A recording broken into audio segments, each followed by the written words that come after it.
falar sobre periféricos. Primeiro, é claro, vamos entender um pouco que normalmente nas provas de concurso, eles adoram dividir os periféricos em periféricos de entrada, que são aqueles que enviam dados para a CPU processar, periféricos de saída, que são aqueles que recebem dados que a CPU já processou, e também muitas vezes as questões falando sobre periféricos de entrada e saída simultaneamente, que são aqueles que tanto enviam dados para a CPU processar, como também recebem dados que a CPU já processou. Essa é a partezinha inicial, que normalmente pedem sobre periféricos. Claro, aí nós temos também as partes mais específicas que indicam, inclusive, qual o significado de periféricos na informática. Vamos atentamente comigo à leitura e depois, é claro, eu vou dando as explicações. Acompanha. Periféricos, então, são componentes que estão na periferia, são utilizados para entrada e saída de dados que serão ou foram processados pela CPU. Então, a função de um periférico é ou dar entrada de dados ao teu computador, à CPU como um todo, que é a unidade central de processamento, ou receber dados que já foram processados pela CPU, quer dizer, dar saída nesses dados, nessas informações. Dentre a lista dos vários periféricos que existem, aqui eu mostro alguns exemplos de periféricos de entrada que são bem comuns no nosso cotidiano. O mouse, por exemplo, é um periférico de entrada, porque tu movimenta o mouse na superfície e ele envia informações para a CPU processar, ou tu clica no mouse e ele também então envia informações para a CPU processar. Temos o teclado como também sendo um outro exemplo de periférico de entrada, porque o teclado também é usado para dar entrada, isto é, enviar informações e dados para a CPU processar. Aqui a impressora já é um periférico de saída, percebe? Mouse e teclado são periféricos de entrada. A impressora já é considerada um periférico de saída porque dá saída às informações que já foram processadas pelo computador. Quando nós vamos pegar agora de forma individual, então, nós já sabemos que nós podemos ter três categorias de agrupamento desses periféricos. Alguns periféricos são agrupados como periféricos de entrada, o caso do mouse, do teclado, do microfone. Alguns periféricos são de saída, o caso da impressora, do monitor, do vídeo e também do alto-falante ou da caixa de som, também é periférico de saída. E alguns periféricos realizam a função de entrada e saída simultaneamente. Aí nós temos que ter muito cuidado. Como, por exemplo, uma impressora, a princípio é um periférico só de saída. Mas se for uma impressora multifuncional, a impressora multifuncional tem uma parte dela que é scanner, e scanner é periférico de entrada, e tem a parte impressora, propriamente dita, que é a parte saída. Então, uma impressora normal é só periférico de saída. Uma impressora multifuncional é considerada um periférico de entrada e saída, porque, claro, tem a parte scanner, que é a entrada, e tem a parte... tem a parte scanner, que é a entrada, e tem a parte impressora, propriamente dita, que é a saída. A mesma coisa acontece com esses monitores touchscreen, toque na tela, que também, a princípio, um monitor é respondido em prova como periférico de saída, a não ser que a prova venha indicar que é um monitor touchscreen, toque na tela. Porque se ele for um monitor touchscreen, aí vai ser um periférico de entrada e saída simultaneamente. Então, cuidar um pouquinho desses detalhes também. Certo, pessoal? Bem, continua acompanhando comigo aqui algumas dicas adicionais sobre esses periféricos. Vamos começar com o periférico teclado. O que a gente precisa saber, além de discutir que o periférico é um periférico, que o teclado é um periférico de entrada? O que mais eu preciso saber além disso? Bem, entre outras informações, nós temos que saber que o periférico teclado é um periférico de entrada porque ele realiza a entrada de textos e comandos no computador.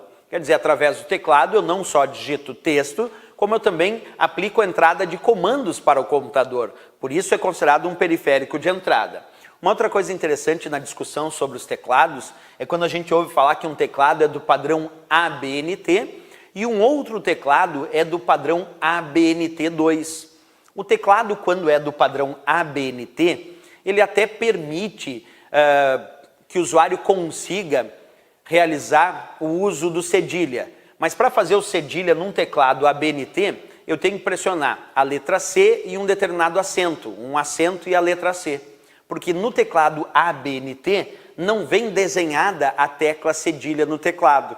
Já no teclado padrão ABNT2, vem a tecla cedilha desenhada no teclado. Então, quando o teu teclado tem a tecla cedilha desenhada, e aí tu pressiona naquela tecla cedilha para fazer a função do cedilha, exibir esse caractere, aí ele é o ABNT2. Então, a grande diferença entre o ABNT e o ABNT2 é essa.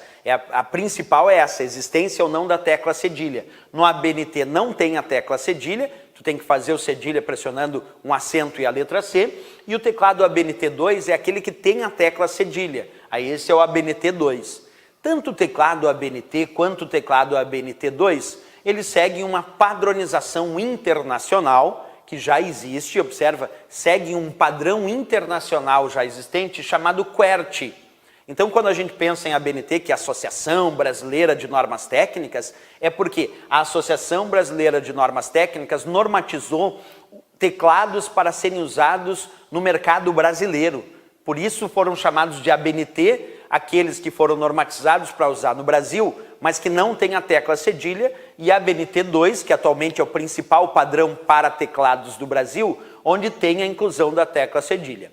Tanto o ABNT quanto o ABNT2 seguem uma padronização internacional de teclados chamada QWERTY, que é justamente a ideia das primeiras teclas com letras que eu tenho aqui no meu teclado, ó, Q, W, E, R, T, Y.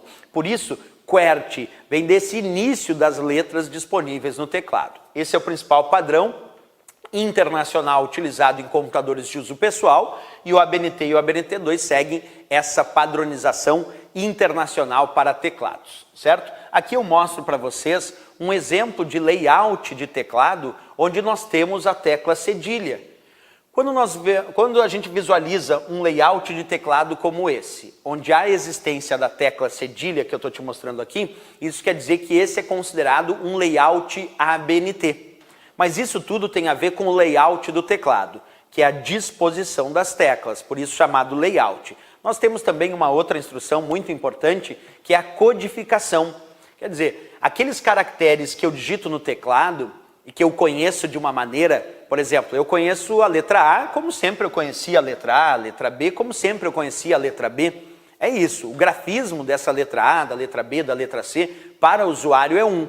Mas quando o computador recebe a informação da letra A que tu digitou, ele precisa converter esta letra A que tu digitou no teclado em uma informação digital em um grupo de bits, em dígitos binários, para que ele possa então processar e armazenar a informação.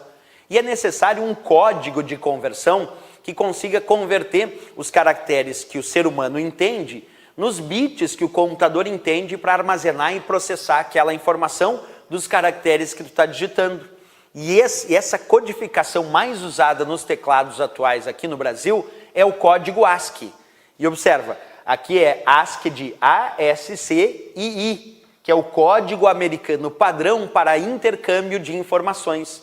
Essa codificação ASCII, é uma codificação muito importante, porque essa codificação ASCII pega os caracteres que tu digita no teclado e converte nos bits que o computador acaba utilizando para armazenar e para processar essas informações. Por isso que muitas vezes se diz, eu tenho um teclado e esse meu teclado usa layout ABNT2. Bem, se alguém disse que o teclado está usando layout ABNT2, é porque tem a tecla cedilha. E aí ele continua dizendo, usa layout ABNT2 e código ASCII. O que ele está querendo dizer isso? Que o código para conversão de caracteres em bit que está sendo utilizado é o código ASCII, o código americano padrão para intercâmbio, para troca de informações entre os dispositivos que usam caracteres e o próprio computador. É através desse código ASCII que o computador entende que tu digita caracteres com a letra A, B, C, D e E, e depois ele entende isso na forma dos bits, dos dígitos binários para armazenar esta informação. Ok? Bem, então temos várias informações interessantes aí que eu passei sobre o teclado. A mais importante é sempre lembrar que o teclado é considerado um periférico de entrada.